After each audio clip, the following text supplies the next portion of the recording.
Welcome back to All Round Teaching. Hope all are doing well.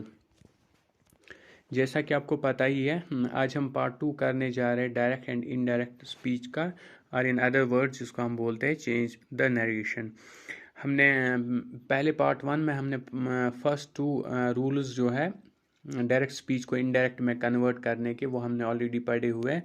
अब part number 2 में हम तीसरे rule से शुरू करेंगे कि तीसरा रूल क्या बोलता है, हमें किस हिसाब से कौन से रूल्स फॉलो करने चाहिए हमें while converting direct speech into indirect speech. So let's begin. अगर हम सबसे पहले देखें रूल नंबर 3 क्या बोलता है।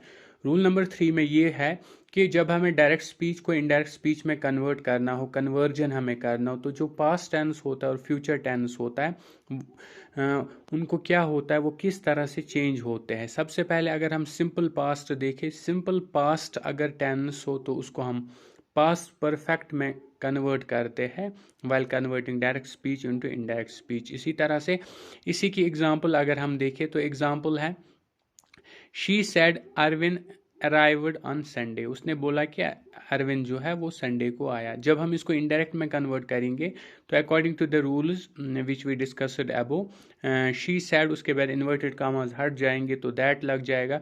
She said that Arvind had arrived on Sunday. ये हैड कैसा आया, क्योंकि ऊपर का जो है वो सिंपल पास्ट है, अराइव्ड मतलब पास्ट की बात हो रही है, और नीचे हमने हैड इसलिए लगाया क्योंकि जो पास्ट है सिंपल पास्ट को हम पास्ट परफेक्ट में कन्वर्ट करते हैं, और जो पास्ट परफेक्ट है उसमें हैड का इस्तेमाल होता है। That's why we used had here.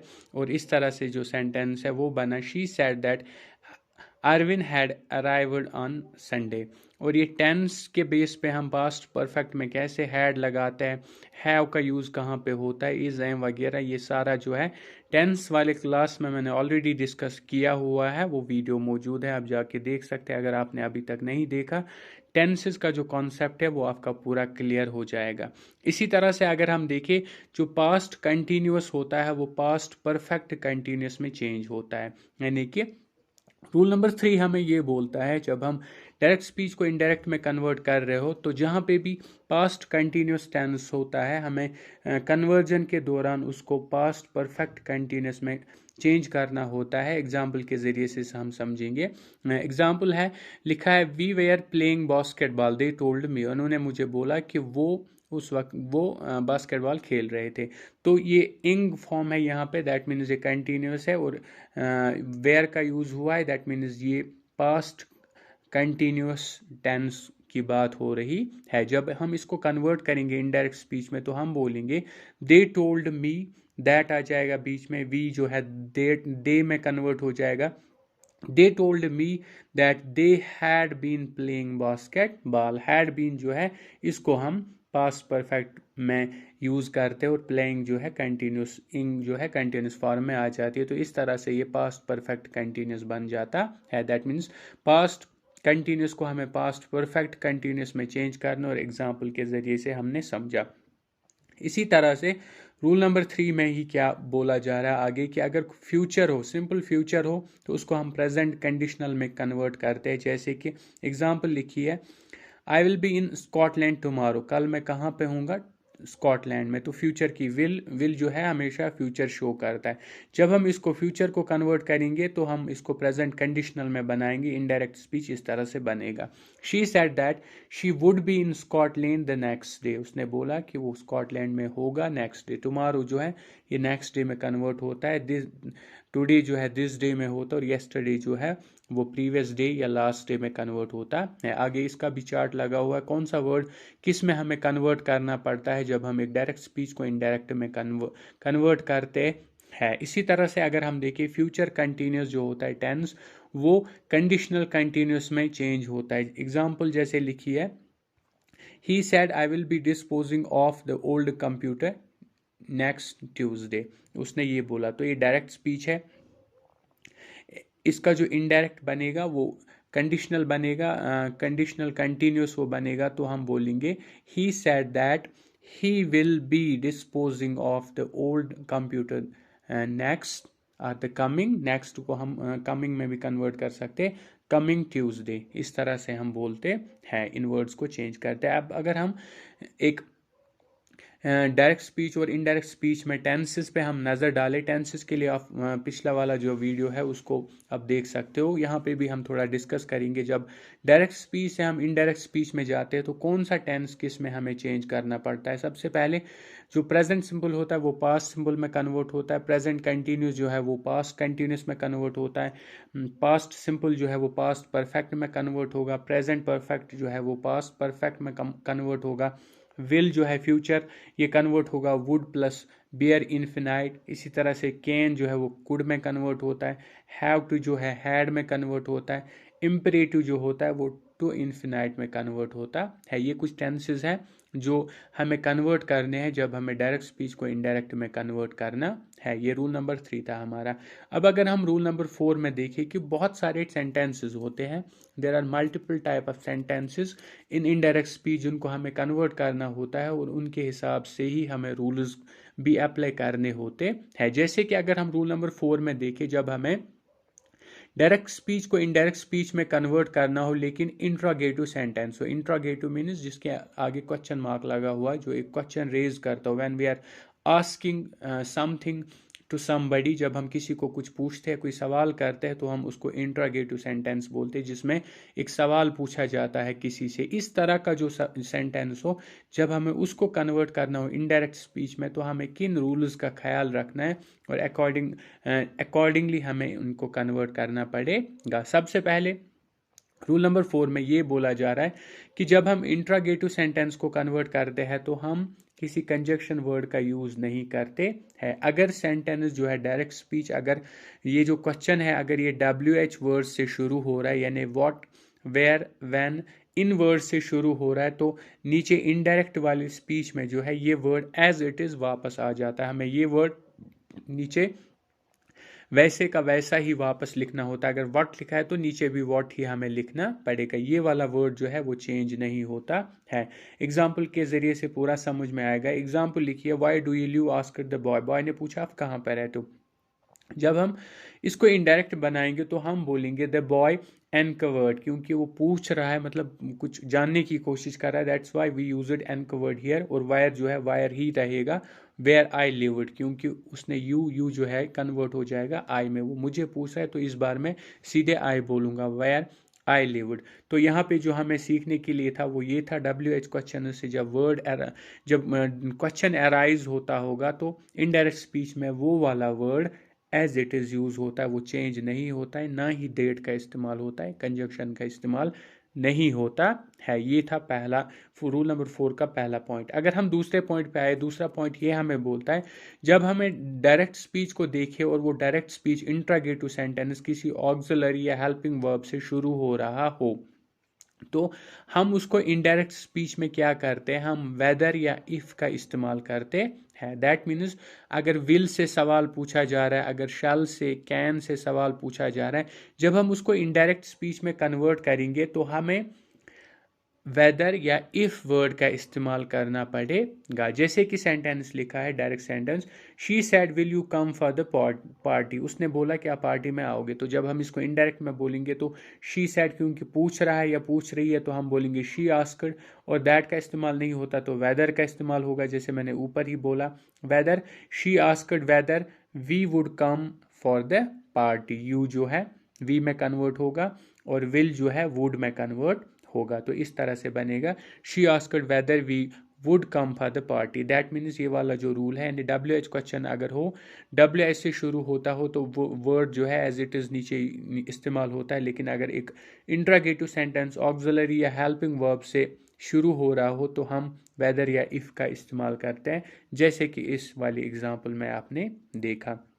इसके अलावा एक और चीज़ जो है वो ये है सॉरी, जब हम डायरेक्ट स्पीच देखते हैं, अगर डायरेक्ट स्पीच में सैड या सैड तो लिखा गया हो, हम उसको चेंज करते हैं एन का वर्ड में, जैसे हमने ऊपर एक जगह पे किया, हम उसको कन्वर्ट करते हैं आस्कड में, जैसे हमने यहाँ पे किया, या हम उसको कन्वर्ट करते हैं डिमांडेड। ये डिपेंड करता है डायरेक्ट स्पीच में क्या बोला जा रहा है। अगर कोई चीज़ जानने की कोशिश की जा रही है तो हम इनका वर्ड लगाएंगे, अगर कोई चीज़ ढूंढने की कोशिश की जा रही है तो हम डिमांडेड लगाएंगे, और अगर सिंपली कोई चीज़ पूछी जा रही है तो वी विल यूज़ आस्क और आस्क्ड।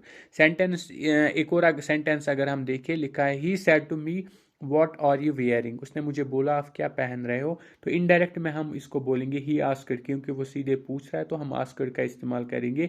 ही आस्क्ड मी, WH क्वेश्चन जो है वर्ड एज इट इज नीचे आ जाएगा तो व्हाट जो है व्हाट ही रहेगा। He asked me what I was wearing, are जो है कन्वर्ट होगा पास्ट में, इसको वाज बनेगा, यू जो है वो कन्वर्ट होगा आई में। तो इस तरह से सेंटेंस जो है इनडायरेक्ट स्पीच में कन्वर्ट हो जाएगा। इसके अलावा अगर हम देखें रूल नंबर 5 पे अगर हम आ जाए, रूल नंबर 5 हमें क्या बोलता है, रूल नंबर 5 में है कि डायरेक्ट स्पीच को जब हम इनडायरेक्ट स्पीच में कन्वर्ट करते हो तो मॉडल्स जो है, मॉडल वर्ब्स जो है उनको भी हमें चेंज करना पड़ता है। और वो किस तरह से चेंज होते हैं, मॉडल्स जितने भी है डायरेक्ट से इनडायरेक्ट जब हम सेंटेंस बनाएंगे तो मॉडल वर्ब्स को भी चेंज करना होता है। और कैसे चेंज करना होता है वो नीचे लिखा है।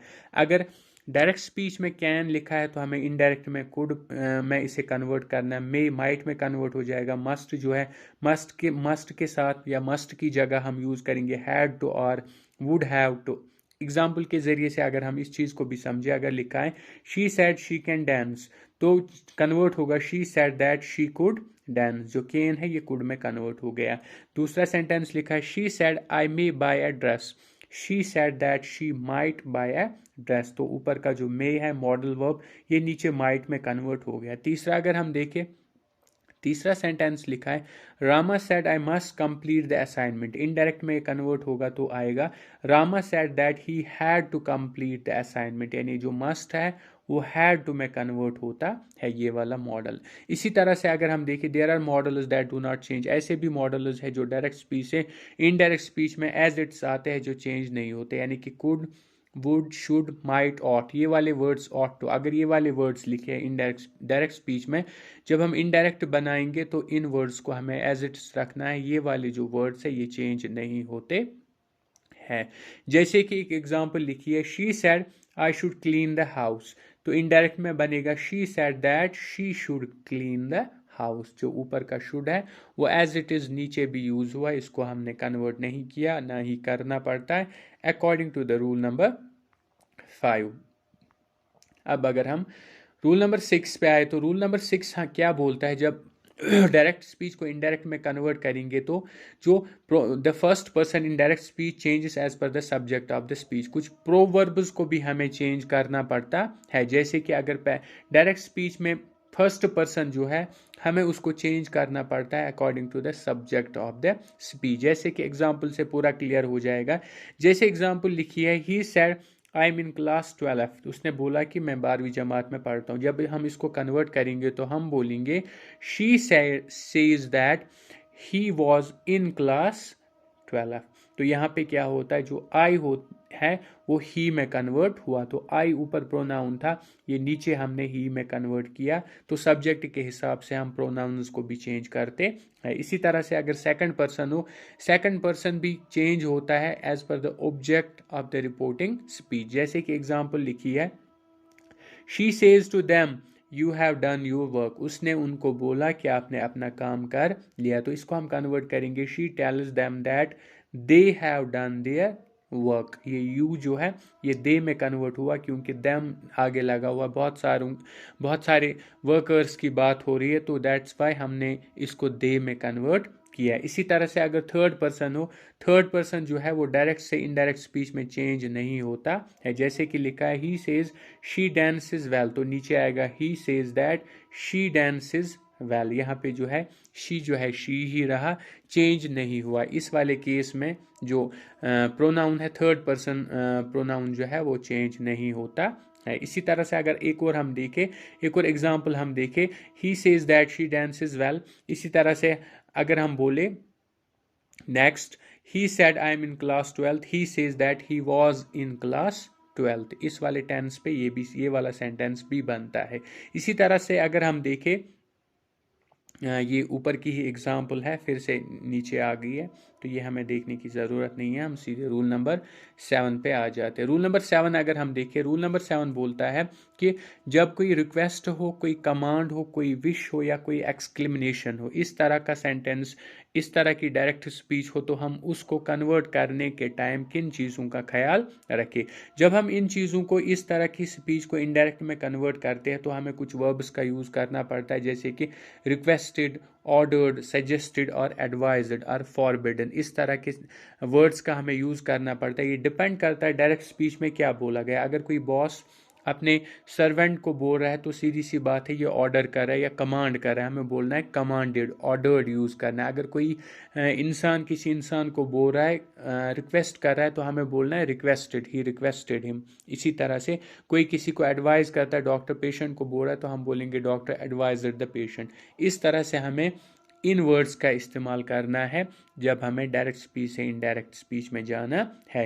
ये डिपेंड करता है जो imperative mood in the direct speech, जो डायरेक्ट स्पीच है उसमें इम्परेटिव मूड क्या है, स्पीकर का, बोलने वाले का मूड क्या है, उसी तरह से हम नीचे ये वर्ड जो है चेंज करते हैं। जैसे कि लिखा है she said to her please complete it.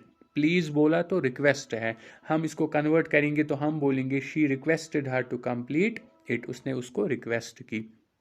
इसी तरह से अगर हम नेक्स्ट देखें, Hamid said to Ramid sit down. Hamid ने रामिद को बोला कि नीचे बैठो, तो ये ऑर्डर है, क्योंकि उसने उसको बोला नीचे बैठो, मीन्स वो उसको ऑर्डर करा कि आपको बैठना पड़ेगा। तो हम क्या बोलेंगे, Hamid ordered Ramid to sit down, तो इसको हम ऑर्डर बनाएंगे। और जो एक्सक्लेमेटरी सेंटेंस होता है, एक्सक्लेमेटरी सेंटेंस हम उस सेंटेंस को बोले जिसमें हम अपनी फीलिंग्स को जाहिर करें, चाहे वो फीलिंग्स ग्रीफ की हो, सारो की हो, हैप्पीनेस की हो, अपलॉड की हो।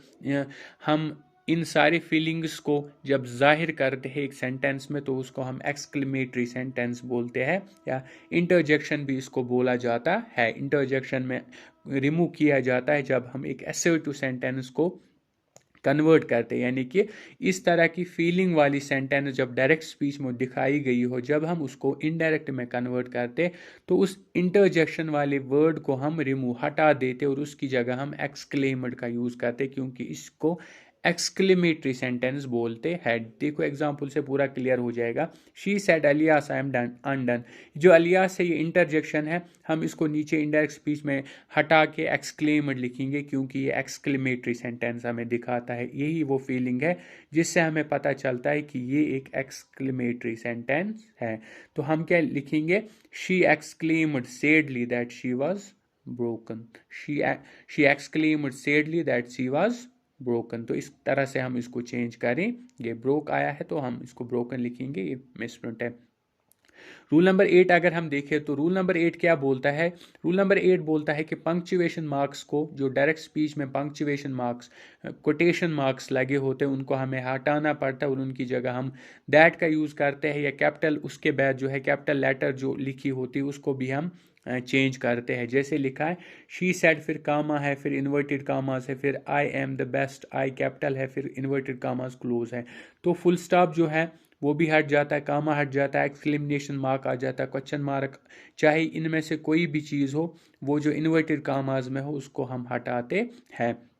जैसे कि एक और एग्जांपल है, दे आस्कर, फिर कामा है, फिर इन्वर्टेड कामाज है, can we sing with you. तो ये जो सारे कामाज है, क्वेश्चन मार्क्स है, इनको हम पंक्चुएशन मार्क्स में कन्वर्ट करते हैं, इनको हम पंक्चुएशन मार्क्स में इंक्लूड करते हैं। ये सारे जो निशान होते हैं एक तरह के इंग्लिश ग्रामर में, इनको हम पंक्चुएशन मार्क बोलते हैं। ये हम डायरेक्ट स्पीच में यूज़ करते हैं और इनडायरेक्ट में जब हम जाते हैं तो इनमें से ये कामाज वगैरह हमें हटाने पड़ते हैं। तो इसके अलावा अगर हम देखें, if direct speech comes after the information about who is speaking, a comma is used to introduce the speech. क्योंकि जब हम डायरेक्ट स्पीच को बनाते हैं, पहले हम बोलते हैं किसी ने बोला, फिर हम कामा करके उसको अलग करते हैं, फिर जो बात बोली गई होती है उसको हम अलग करते और इन्वर्टेड कामाज में रखते हैं। जैसे कि नीचे ही शाउटेड, इसको हम अलग करेंगे, उसने शाउट किया, शट अप बोला, क्या शट अप बोला, तो हम इसको इन्वर्टेड कामाज में रखेंगे कि ये उसकी बात है, इसीलिए हमने इसको कोट किया। इसी तरह से अगर हम देखें डायरेक्ट स्पीच की example, thinking back he said she did not expect to win. Comma जो है ये यूज़ हुआ है दो डायरेक्ट स्पीचेस को सेपरेट करने में, यहाँ पे और यहाँ पे इनको अलग अलग करने के लिए दो जगह कामा का इस्तेमाल हुआ है, और कैपिटल लेटर का यूज़ नहीं हुआ है सेकंड सेंटेंस में, क्योंकि दो बार जो है कामा लगाए गए हैं डायरेक्ट स्पीच में, दो बार दो हिस्से बनाए गए हैं ऑलरेडी, इसलिए दूसरा जो सेंटेंस है, दूसरा वाला जो पार्ट है, उसका जो पहला लेटर है वो कैपिटल लेटर नहीं है। तो ये कुछ पंक्चुएशन मार्क्स है जिनका हमें ख्याल रखना पड़ता है जब हम डायरेक्ट से इनडायरेक्ट में जाते हो या इनडायरेक्ट से डायरेक्ट में आते हो। इसी तरह से अगर हम लास्ट रूल देखें, that's rule number 9। Rule number 9 हमें क्या बोलता है कि हमें change of time in direct speech, direct speech में जो टाइम होता है, टेंस जो होता है, उसे भी हमें चेंज करना पड़ता है। अगर कोई वर्ड हमें नियरनेस दिखा रहा है, टाइम की नज़दीकी दिखा रहा है या किसी जगह की नज़दीकी दिखा रहा है,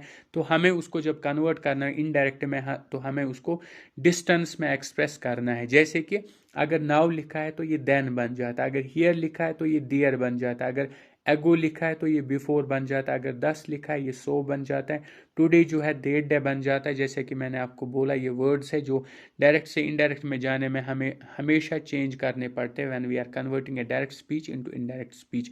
अगर टुमारो लिखा है डायरेक्ट में, इनडायरेक्ट में हमें लिखना है नेक्स्ट डे, अगर दिस लिखा है हमें दैट लिखना है।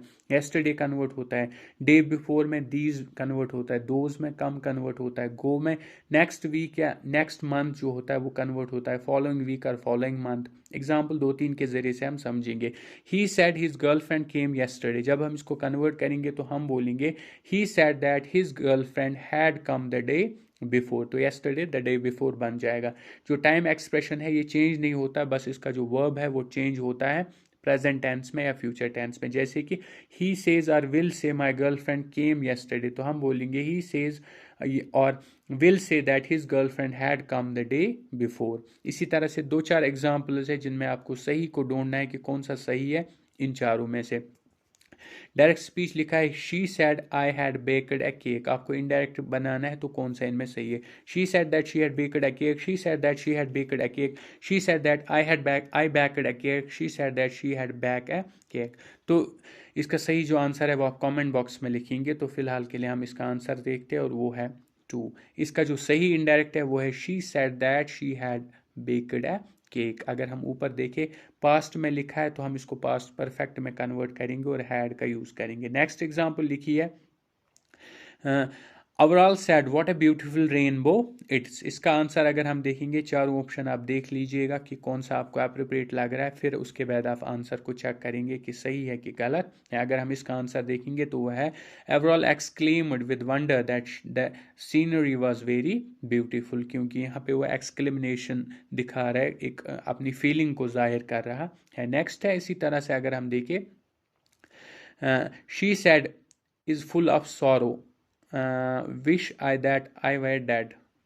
She observed that the world is full of sorrow. She wished to be dead. यहाँ पे 3 पार्ट्स में इसको कन्वर्ट किया गया है, हमें इनको मिला के बोलना है कि सही कौन सा है। अगर हम इसका सही देखें तो वो है she observed that the world is full of sorrow. She wished to be dead. Last example अगर हम आज सेकंड लास्ट एग्जाम्पल देखें तो लिखा है the policeman said where are the weapons. इसको जब हम कन्वर्ट करेंगे, चारों ऑप्शन आप देखेंगे कि आपको कौन सा सही लग रहा है, उसके बाद आप इसके आंसर जो है वो देखोगे तो आंसर लिखा है the policeman uncovered where the weapons. इस तरह से ये कन्वर्ट होगा। Last one is the man said I am ruined. अगर आप देखें तो एक्सक्लेमेशन हमें दिखा रहा है, तो उसी हिसाब से जो इसका आंसर है वो 4th बनेगा the man exclaimed with sorrow that he was ruined. Exclaimed with sorrow क्योंकि ये परेशानी में अपनी परेशानी को जाहिर करता है, इसीलिए हम इसको एक्सक्लेमेटरी सेंटेंस बोलते हैं और एक्सक्लेम्ड वर्ड का यूज़ करते हैं जब हम इसको इनडायरेक्ट में कन्वर्ट करते हैं। तो ये जो है हमारा टॉपिक था चेंज द नरेशन। होपफुली ये आपको पूरा समझ में आ गया होगा। इन 2 पार्ट्स में पूरा हमने कवर किया और इनके अलावा और कोई रूल नहीं है और कोई वर्ड नहीं है जिसकी हमें ज़रूरत पड़ती है इस तरह की स्पीच को कन्वर्ट करने में, डायरेक्ट स्पीच को इनडायरेक्ट स्पीच में कन्वर्ट करने के लिए। तो आगे हम इसके एग्जांपल्स भी लाएंगे, इसकी एक्सरसाइज, इस पे टेस्ट्स वगैरह लाएंगे, लेकिन जितने भी रूल्स हैं, जितने भी इसके basic rules, tenses and words है जिनके बेस पे हमें इसको कन्वर्ट करना होता है, वो सारे हमने यहाँ पे पढ़े। एंड आई होप कि आपको ये अच्छे से समझ में आया होगा। So thank you, this was all for today. Do subscribe, like and comment. Thank you.